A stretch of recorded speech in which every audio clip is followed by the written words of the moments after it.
In the 17th and early 18th centuries, America was seen as a genuine land of opportunity. Colonists from the British Isles and Europe headed for the new country full of hope and bold plans. For many, the move was incredibly difficult, and it simply didn't work out. However, for plenty of others, the gamble to try their luck in America definitely paid off. Yeah, life was often hard, sometimes very hard, but the new colonies provided colonists with the chance to start families, farm the land, and live with the freedom that wasn't so common in the class-structured European societies. So what was life like for the early colonists? A lot depended on their status in society, and this essentially came down to personal wealth. Even though many colonists had fled the rigid class systems of Europe, what they did for a living or what they owned played a large part in determining their quality of life in America. At the top of the tree were the wealthy land and business owners. They generally either owned farms or businesses in the New England colonies, or they had their own plantations further south. Next were merchants, who dealt in buying and selling goods with clients in the colonies and back in the old country. They also occasionally owned farms or small plantations. Then there were the unskilled workers, farmers with a small plot of land, artisans, and laborers. These colonists made up the majority of the new Americans and most naturally strived to rise up to the upper classes. Finally were the servant classes. These workers, or indentured servants, had often signed contracts back in their home countries, agreeing to work for a family for a specified amount of time. Upon completion of their contract, they were occasionally awarded a small allotment of land, and they were free to make a fist of it. True to the American dream, many indentured servants were even able to work their way up the social ladder, accumulating wealth and more land. Although many others were not so lucky and instead subjected to physical abuse and neglect throughout the duration of their contract. Social status aside, there were some difficulties that were very common to all colonists. Disease was a constant concern. The colonists dealt with a wide range of serious diseases. These included yellow fever, smallpox, dysentery, malaria, and typhoid. Due to the lack of efficient medical practices and vaccines, many of these diseases were deadly. Others caused permanent disabilities or ailments, also shortening life expectancies. Children were particularly vulnerable. It was estimated that between 10 to 30% of New England children didn't survive beyond their first year. And it wasn't just disease. Many women died during childbirth, leading to people having large families. It wasn't uncommon for some families to have up to 10 or more members. If a wife died during childbirth, the widower would most likely remarry.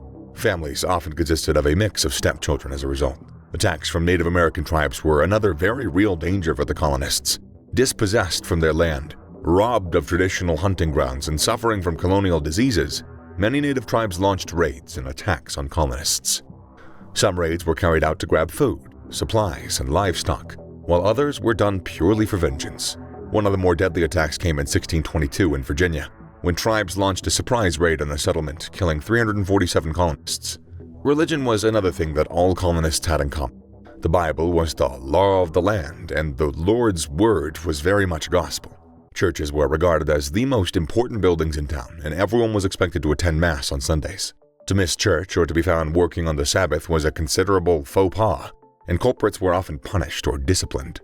A church service should go as long as 5 hours, and people congregated in the churches before and after a service. The 1730s saw the rise of a religious movement known as the First Great Awakening. This was brought on by a concern that colonists had lost their spirituality and needed to come closer to God. Preachers traveled throughout the colonies, spreading the word and urging townsfolk to open their hearts to the Lord. The movement had an overall positive effect on the communities. Benjamin Franklin wrote about the upbeat mood in the streets of Philadelphia, with colonists believing that everyone was equal in the eyes of God. This philosophy has also been credited as one of the driving motivations for the colonists to initiate the American Revolution. As you would expect with varying degrees of wealth, colonists' homes, on the other hand, differed widely. Early houses in the 17th century were simple affairs. These belonged to the unskilled workers, who either farmed plots of land or plied their trades. Built from wood, with the only insulation coming from straw and mud, the lower-class houses could become incredibly cold. Glassed windows were out of the question, so many settlers had to opt for paper or cloth to fill up the empty window panes. Such houses had just one room, which served as the kitchen and sleeping area. If adults were lucky, they could sleep on beds, while children usually made do with mats on the floor.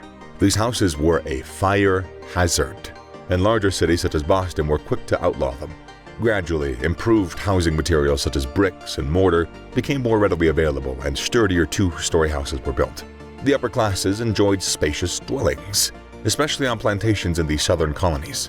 These were often palatial mansions with servant quarters, extravagant gardens, and fireplaces. The wealthier colonists also enjoyed access to education. New England was the only colony to make public schooling mandatory. This was largely influenced by its large number of Puritans, who were anxious for children to be able to read the Bible. As you might imagine, the schools that did exist had the bare minimum of resources. There were rarely blackboards or maps, and students often had to write on bark as a substitute for paper. Families were expected to chip in and contribute wherever possible, be it food, books, money, even firewood. Colonist girls were destined to fall into domestic routines upon marriage, and their education was restricted to basic math, reading. Boys were expected to pursue some kind of career when they reached adulthood, and they generally received more education. As well as math and literature, they also learned history, geography, and sometimes a trade.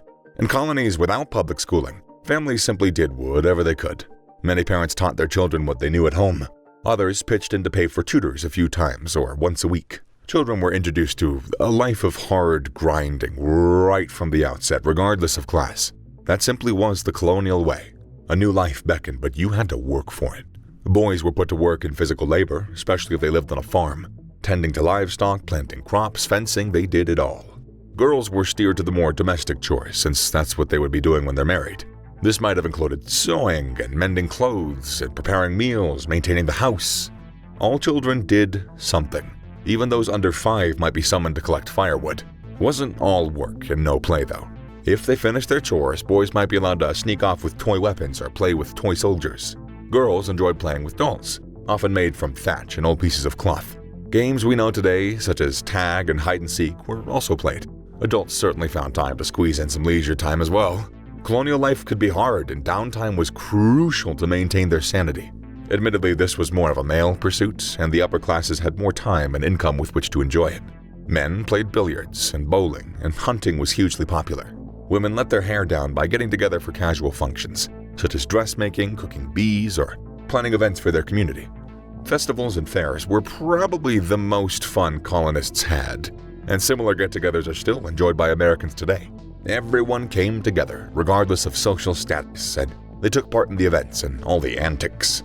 Pie-eating contests, marksmanship, archery matches, horseback riding, and the best food and livestock prizes, all of it was part of the fun. The best food was invariably homegrown fruit, such as strawberries and peaches, as well as vegetables and cakes. However, it was very rare that colonists got to savor these delights. Instead, colonists ate pretty much the same staple foods day in and day out. Native Americans taught them how to grow and cook corn. That was a massive hit, as the colonists could then mash the corn into a type of cake or oatmeal, which became a very common breakfast. Naturally, there were ample supplies of meat, and there was at least one kind of meat eaten every day. They raised pigs, cows, and chickens, and they hunted deer, rabbits, and bears. To compensate for no refrigeration, colonists learned to salt their meat, which stopped it from going awry too quickly. The majority of colonists lived simply, but they were proud of the new country which they were creating. Many of the customs and traditions that they developed are still very much a part of American culture today. They possessed an incredible work ethic and enduring optimism of being a part of something new. This, plus an unshakable faith that God would look after them, enabled the colonists to persevere through many a hardship, and thus the USA was born.